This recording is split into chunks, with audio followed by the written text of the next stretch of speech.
everybody? It's Jets Central coming back with the preview video for the New York Jets at the Cincinnati Bengals, right? 1 o'clock kickoff, Week 13 matchup in the Natty, of course. So, at face value, right, at first glance, the average NFL fan might look at this game and say, who cares? Who cares about this game? The Bengals are winless. They're, tanking for the number one pick to get, whether it's Chase Young, whether it's the quarterback of the future, Justin Herbert, an injured Tua, whoever it is. And then you have the Jets, who've pretty much been a laughingstock of the NFL for a decent part of the season. Yes, we've strung along a couple wins here: New York Giants, Washington Redskins, most recently Oakland Raiders, really, really solid win, and we've looked pretty good in these last 3 weeks. But nonetheless, we're still below 500. We're not pushing for the wild card. Hopefully that changes, but a man can only hope. But even though this game on paper might seem like a wash, like why would you even waste your time with it? I'm actually extremely intrigued about this game, not only because of the what this game means for the Jets. I mean, when you look at the team and you look at kind of how these past few weeks have gone, especially, when I've talked to, my friends that are Jets buddies, whether I'm talking to, people that follow the channel through, Twitter or Instagram or even down below in the comment section, it's kind of, I'm kind of getting the sense, right? I'm getting the feeling that a lot of Jets fans are starting to, after the 3 straight wins, lighten up to Coach Gase. I'm not so eager to jump on that bandwagon as of yet. I'm still really hesitant to do that. I'm still not fully bought in with Gase. I hope he proves me wrong. I hope he goes on to win many Super Bowls with this team. But if I was in charge, I'm not so sure I would continue, the forward progression here, the future of the franchise with Adam Gase. I don't feel comfortable with that. I know I'm starting to kind of be out on an island a little bit. A couple Jets fans here and there are starting to, hey, Gase, he won, beat the Giants, beat the Redskins, killed the Oakland Raiders, a playoff team. People are starting to kind of come to the grips with the idea that Gase could be the guy, and that's completely okay. That's totally, totally cool. All I'm saying is this: if the Jets go out there this upcoming Sunday and we lay an egg, we lose to the winless Bengals, right? We've already lost to one winless team this season, the Miami Dolphins, Gase's old team, which makes it even worse because he knew the personnel and whatnot, and they fired him, and we still lost. Don't even get me started on that because I don't even want to go back to that mental space. But if we go out there and lose against the Bengals, I think a lot of Jets fans will be right back at square one with their opinions on Gase. So this game in particular, we should win. The Jets have more talent than the Bengals. The Bengals, we don't really know what's going on, even though I love how this Bengals team is constructed. They have a lot of good young players with high ceilings. They have a lot of players I really like. Carl Lawson, Sam Hubbard, Jesse Bates III out of Wake Forest, one of my favorite. He was like a top 3 favorite player of mine in college, right? He was a free safety out of Wake Forest. Really, really, really nice young player. Not to mention, guys like William Jackson III. Tyler Boyd on offense, Joe Mixon, right? You got to love Joseph Mixon. He's a beast.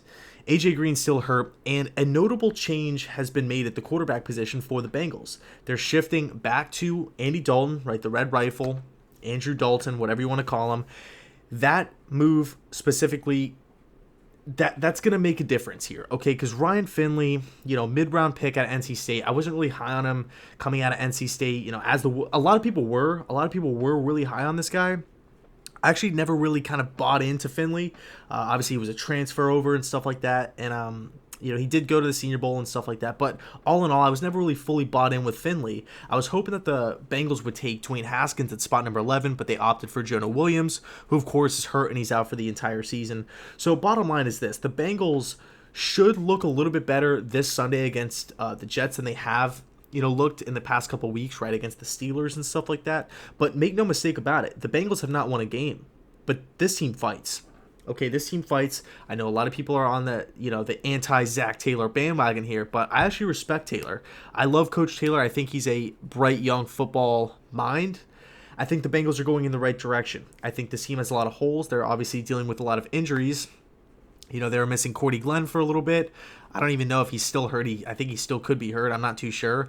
Let me know down below in the comment section, Bengals fans, if you guys are watching. I mean, their best player, AJ Green's out. Their first-round pick, Jonah Williams, is out. It's the first season with the new, offensive and defensive system. There's been a lot of stability in that Bengals franchise for a very, very, very, very long time with Marvin Lewis. And now he's gone. And now everybody's kind of shifting to the Zach Taylor era, and they're all kind of in it together. Taylor's learning on the job. Same with their defensive coordinator. He's brand new as well. So I like where this Bengals team is going. They're going to snag the first pick. They're going to snag the second pick, and they're going to get an impact player in the draft. As far as this game goes, though, the Jets should win. Okay, the Bengals are at home. That kind of sways in their favor. Dalton's back at quarterback. It will be a tough out, and I think a lot of Jets fans right now on the outside looking in, that haven't really watched a lot of Bengals football this season, could be saying, all right, this is going to be an automatic win for the Jets. No problems. No problem at all. We're going to breeze by this team. I just want to say not so fast. Okay, let's pump the brakes on that. We have to be prepared for Cincinnati. They're winless. But I would take Cincinnati over Miami. I would take Cincinnati over Washington. I would take Cincinnati over the New York Giants. I think this Bengals team has something to prove, and I don't want to say it's going to be an automatic win and we should just, that we're just going to trample all over this team.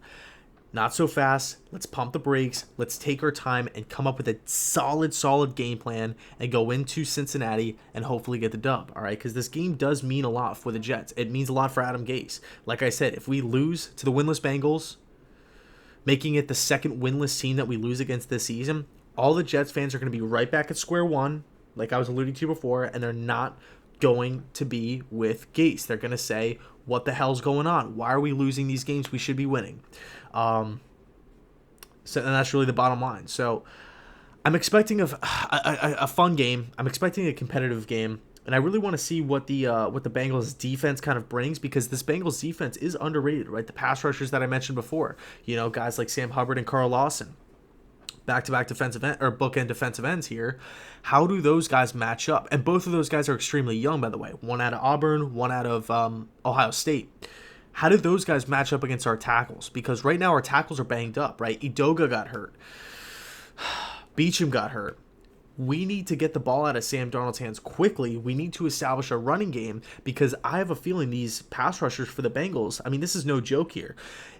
If Darnold's back there holding the ball forever, we're going to have a hard time moving the ball on offense. We got to get the ball out of his hands quickly. We got to establish Le'Veon Bell or get him going in the passing game. We got to get Jamison Crowder going underneath, right, on these little mesh routes, on these pick routes, on these slants, on these crossing patterns.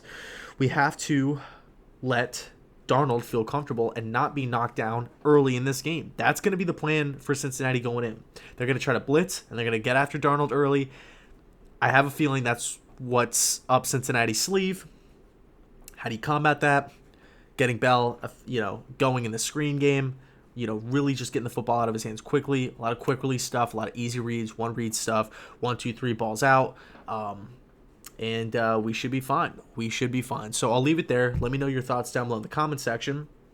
Should be a fun game. And thanks so much for watching. And as always, go Jets.